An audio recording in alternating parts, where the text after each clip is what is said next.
నా పేరు పేర్ల ప్రభాకర్. ఈ కొత్తగా ఉన్నది చిత్ర నిర్మాతని. వీరు గుండేటి సతీష్ కుమార్ మా చిత్ర దర్శకులు.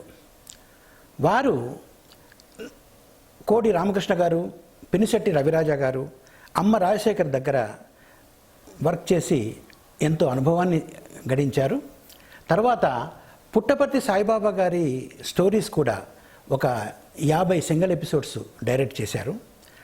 ఆ డైరెక్ట్ చేసినప్పుడు సాయిబాబా గారు కూడా వారి టాలెంట్ని మెచ్చుకొని వీరికి చక్కటి అవకాశాలు ఇవ్వండి అని ఆ ట్రస్ట్ బోర్డు మెంబర్స్కి కూడా చెప్పారు.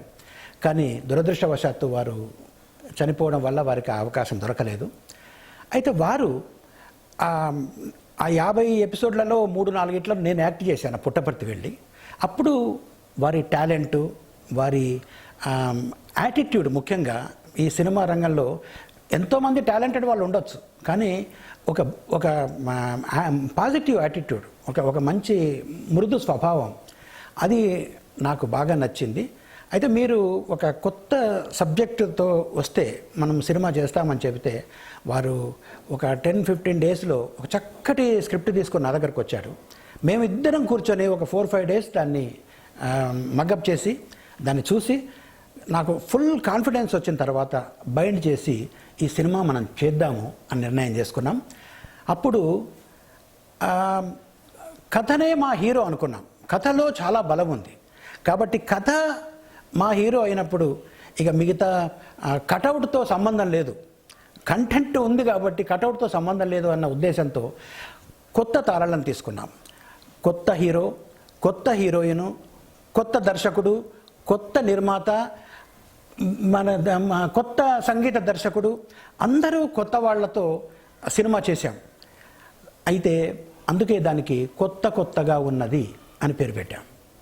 దాన్ని సినిమా చేసినంతసేపు మేము ఎంత కష్టాలు పడ్డామో భగవంతునికి తెలుసు. చాలా సందర్భాల్లో నేను చెప్పాను, మేము ఒక మాతృమూర్తి ఒక పండంటి బిడ్డకు జన్మనివ్వాలంటే 9 మాసాలు మోసి ఎంతో ప్రసవ వేదన అనుభవిస్తుంది. అలాంటిది మేము 3 పండంటి బిడ్డలకు జన్మనిచ్చినంత కష్టపడ్డాం. ఒకటి ప్రీ ప్రొడక్షన్, ఒకటి ప్రొడక్షన్, తర్వాత పోస్ట్ ప్రొడక్షన్. అయితే మేము ఎంత కష్టపడ్డామో దాన్ని ఇష్టపడి కష్టపడ్డాం కాబట్టి ఆ కష్టం మాకు తెలియలేదు. లేదంటే మేము సినిమా కంప్లీట్ చేసేవాళ్ళం కాదు. మా కష్టానికి తగినట్టు సినిమా చక్కగా వచ్చింది. చూసిన వాళ్ళందరూ ఇదొక మణిరత్నం సినిమా, ఇదొక బాలచంద్ర సినిమా, ఇదొక ఈవీవి సత్యనారాయణ గారి సినిమా అంటే మేము ఎంతో మురిసిపోయాం. ఇక మా కష్టాలు కడతేనంటే అనుకున్నాం. కానీ operation success but patient is dead అన్న పరిస్థితిగా చక్కటి సినిమా అయితే తీసాం, మేకింగ్లో సక్సెస్ అయ్యాం, మార్కెటింగ్లో ఫెయిల్ అయ్యామంటే ఫెయిల్ అయ్యామని నేను ఒప్పుకోను. ఎందుకంటే గెలవాలన్న తపన ఉంది కాబట్టి నాకు ఫెయిల్ అనే మాటను ఒప్పుకోను. కానీ మా కష్టాలు మాత్రం మీకు చెప్తాను.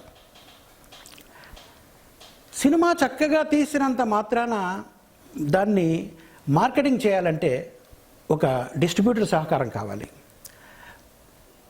మా ప్రెస్ యొక్క కోఆపరేషన్ కావాలి, అయితేనే మన ఈ థియేటర్స్ దొరకాలి మాకు.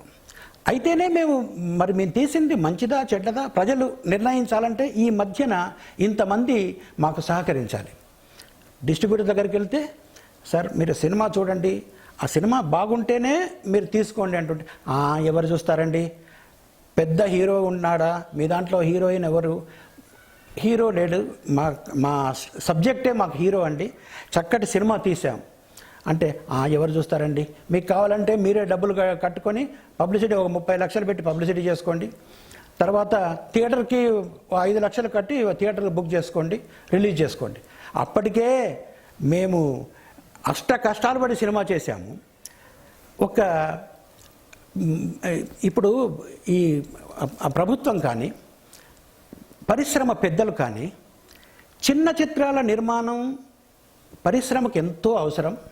చిన్న చిత్రాల నిర్మాణమే లేకుంటే పరిశ్రమ మనుగడే ప్రశ్నార్థకం అవుతుంది అంటారు.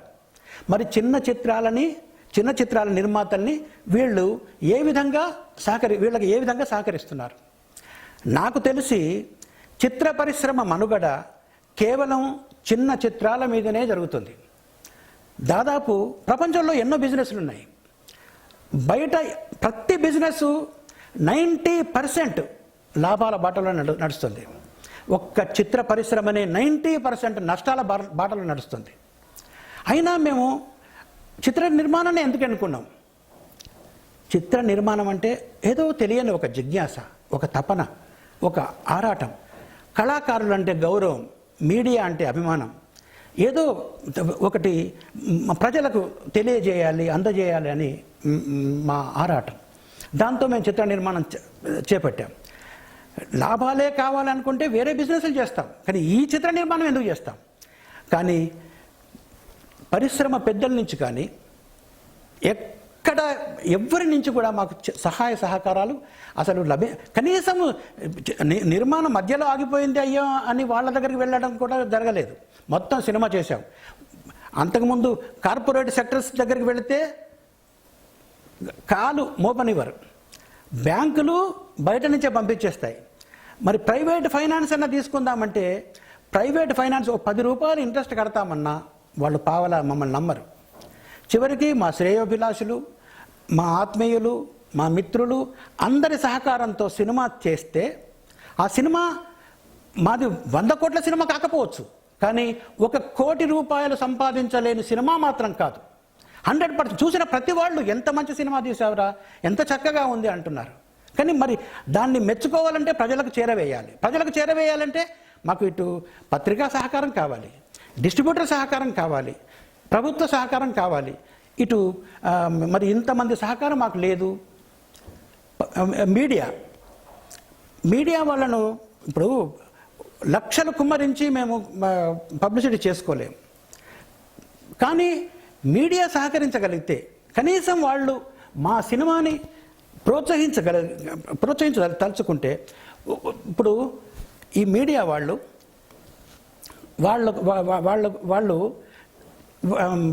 మీడియా ఏదైనా ప్రసారం చేయాలంటే వాళ్ళకి ఒక సెలబ్రిటీ కావాలి, లేదా ఒక హీరో ఉండాలి, లేదా వాళ్ళకు ఒక సెన్సేషన్ కావాలి అంటే మాలాంటి వాళ్ళు ఖైదీ నంబర్ 150లో చెప్పినట్టు ఎవరో ఒకరు ఆత్మహత్య చేసుకోవాలి. కానీ అదృష్టవశాత్తు దురదృష్టవశాత్తు ఈ చిన్న సినిమా నిర్మాతలు మధ్యతరగతి కుటుంబం నుంచి వచ్చిన వాళ్ళు, నాలాంటి వాళ్లకు కష్టాలు ఎదుర్కోవడమే తెలుసు, కానీ ఇలా పారిపోయి ఆత్మహత్యలు చేసుకునే స్వభావం ఉండదు. నేను మీడియా మిత్రుల్ని, పత్రికా వాళ్ళ విలేకరుల్ని, అధిపతుల్ని ఒకటే మాట కోరుతున్నా. మీరు సెలబ్రిటీస్ వార్తలు ప్రసారం చేస్తున్నారు, వాళ్లకు విసుగెత్తినా సరే వాళ్ళ ప్రైవేట్ లైఫ్లోకి వెళ్ళి కూడా వాళ్లకు మరీ ప్రసారం చేస్తున్నారు. వాళ్ళు మీపై డ్యామేజ్ సూట్ వేసినా మీరు వదలకుండా సెలబ్రిటీస్ వార్తలు ప్రసారం చేస్తున్నారు. కానీ అంటే మీరేమంటారు? వాళ్ళ ప్రజలు కోరుకుంటున్నారు కాబట్టి మేము అది ప్రసారం చేస్తున్నాము అని మీరంటారు. నేను ఒక్కటే దయచేసి మిమ్మల్ని ఒక ప్రశ్న వేస్తాను. మీరు ప్రజలకి గులాబీ జామున్ ఇస్తున్నారు, గులాబీ జామున్ చాలా బాగుందని వాళ్ళు తింటున్నారు. దాంతోపాటు కలాకండ్ కూడా కలిపి ఇవ్వండి, అది ఇంకా బాగుందని తింటారు.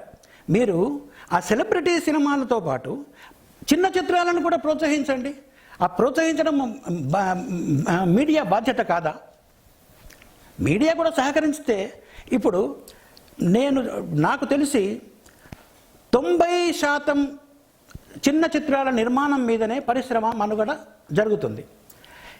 ఈ 90% చిత్ర నిర్మాణం చిన్న చిత్రాల నిర్మాతలే చేస్తున్నారు. మరి ఈ 90% నిర్మాతలు 100% నిర్మాతలు నష్టపోతున్నారు.